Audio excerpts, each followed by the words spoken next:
पढ़ने जा रहे हो सदिश राशियां। सदिश राशियां ये यानी क्वांटिटी है आपकी। तो क्वांटिटी जो होती है, राशियां जो होती हैं दो प्रकार की होती हैं, या क्वांटिटी जो होती है टू टाइप्स की होती है। पहली होती है सदिश राशियां। सदिश राशियां क्या है? वे राशियां जिनको व्यक्त करने के लिए परिमाण व दिशा दोनों की आवश्यकता होती है, उसे हम सदिश राशियां कहते हैं। अब आपको परिमाण क्या होता है? परिमाण तो आपको बताया गया होगा कि परिमाण क्या होता है। परिमाण का मतलब जिससे आपने लिखा है 10 मीटर। तो 10 क्या है? 10 एक रियल वैल्यू है या एक नियत वैल्यू है, और मीटर भी एक नियत वैल्यू है। लेकिन मीटर जो है वो दिशा को सूचित करता है, और 10 जो है वो परिमाण होता है। क्या होता है? परिमाण होता है। यानी जो नंबर्स या जो निश्चित वैल्यू होती है वो परिमाण होता है, और मीटर जो है वो क्या है? वो दिशा है। ठीक है, अगर यहाँ पे 10 मीटर लिखा है इसका मतलब आपने लंबाई नापी है। 10 केजी लिखा है इसका मतलब आपने द्रव्यमान नापा है। तो किससे पता चला? यानी केजी जो है इससे पता चलता है कि आपने द्रव्यमान नापा, और मीटर जो है इससे पता चला कि आपने दिशा नापी। लेकिन 10 जो है वो क्या है? वो एक परिमाण है। क्या है? वो परिमाण है। ठीक है, तो ये होता है परिमाण। यानी सदिश राशियां वे राशियां होती हैं जिनको व्यक्त करने के लिए परिमाण व दिशा दोनों की आवश्यकता होती है, उसे हम सदिश राशियां कहते हैं। जैसे विस्थापन है, वेग है, बल है, त्वरण है, भार है, इन सभी को व्यक्त करने के लिए परिमाण व दिशा दोनों की आवश्यकता होती है, इसलिए इनको हम सदिश राशियां कहते हैं।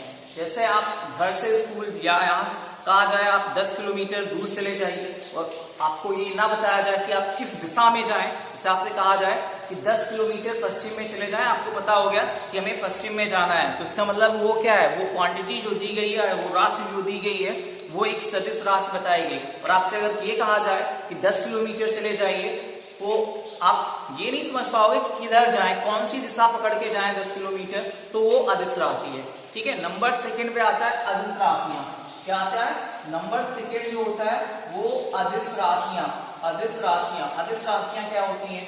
वे राशियां जिनको व्यक्त करने के लिए केवल परिमाण की आवश्यकता होती है, दिशा की नहीं, उन्हें हम अदिश राशियां कहते हैं। क्या कहते हैं? अदिश राशियां कहते हैं। जैसे आपका है दूरी है, ठीक है, दूरी है, और चाल है, ये क्या है? ये जो है अदिश राशियां हैं। कार्य है, ठीक है, द्रव्यमान है, ये क्या है? ये जो है अदिश राशियां हैं, इनको व्यक्त करने के लिए केवल परिमाण की आवश्यकता होगी, दिशा की नहीं। ठीक है, तो वे राशियां अदिश राशियां कहलाती हैं। उसके बाद नेक्स्ट हेडिंग आती है दूरी। 9th में आपको पढ़ाया गया कि दूरी क्या होती है।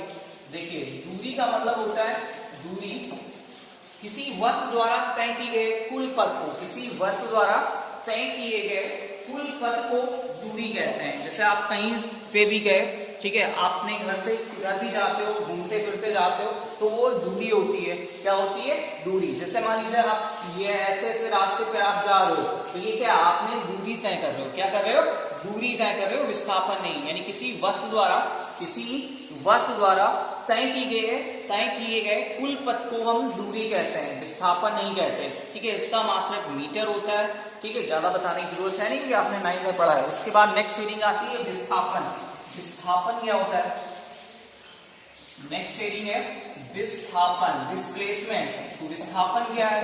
विस्थापन का मतलब होता है कि किसी बिंदु के या किसी वस्तु की प्रारंभिक स्थिति व अंतिम स्थिति के बीच के अंतर को, ठीक है, विस्थापन कहते हैं। या ऐसे भी कह सकते हैं किसी वस्तु की प्रारंभिक तथा अंतिम स्थिति के बीच की न्यूनतम दूरी को, ठीक है, बीच की न्यूनतम दूरी को विस्थापन कहते हैं। जैसे आपने यहां से चल एक लाइन खींची, ठीक है, ये आपने दूरी तय की, यानी आपका बिंदु ए और बी से आपने दूरी तय की। लेकिन अगर आप इन बिंदुओं को मिला लें, ठीक है, ये बिंदु है, मान लीजिए ए है और ये बी है, तो ए और बी के मध्य कितनी दूरी? इन बिंदुओं को छोड़कर, ठीक है, इन बिंदुओं को छोड़कर जो भी रास्ता या जो भी दूरी आप तय कर रहे हो वो विस्थापन होगा, ना कि वो दूरी है। जबकि बिंदुओं को मिला के आपने जो भी दूरी तय की है या जो भी पथ तय किया है वो दूरी होगी। ठीक है, जैसे मान लीजिए आप यहां से चलना स्टार्ट करते हो और यहां पहुंचते हो, उसके बाद यहां पहुंचते हो, तो ये यहां से यहां पहुंचे वो दूरी है। जबकि विस्थापन क्या होगा? विस्थापन ये होगा,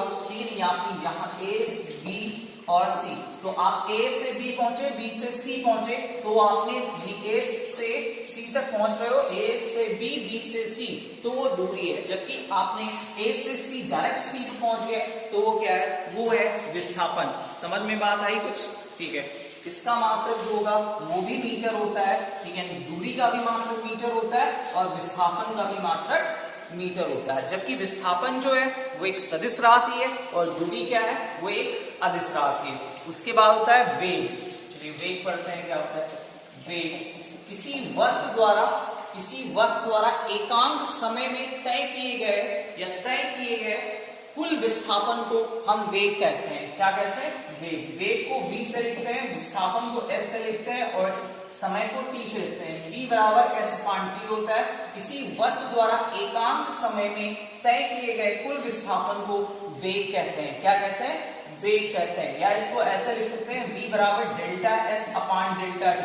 ठीक है, यानी ये अगर आपको डेल्टा इसलिए यूज हुआ कि अगर आपने समय और वेग में, ये समय और विस्थापन के बीच का अंतर लेना है, तो ये फार्मूला लगाते हैं। या इसको v इक्वल टू ऐसे भी लिखते हैं, limit delta s upon delta t और limit delta t tends to 0। इसको टेंड्स टू 0 बोलते हैं। तो v बराबर इसको ऐसे लिख सकते हैं, ds अपान dt। ठीक है, यानी ये जो है ये अवकलन समीकरण के तहत इसको लिखा गया, जो कि आप अगर मैथ लिए हो तो फर्स्ट ईयर में आप पढ़ोगे अवकलन समीकरण। यानी v बराबर ds अपान dt लिखते हैं। इसका जो मात्रक होता है, विस्थापन का मात्रक मीटर होता है और समय का मात्रक सेकंड होता है। यानी इसका जो मात्रक होगा वो मीटर पर सेकंड होगा। क्या होगा?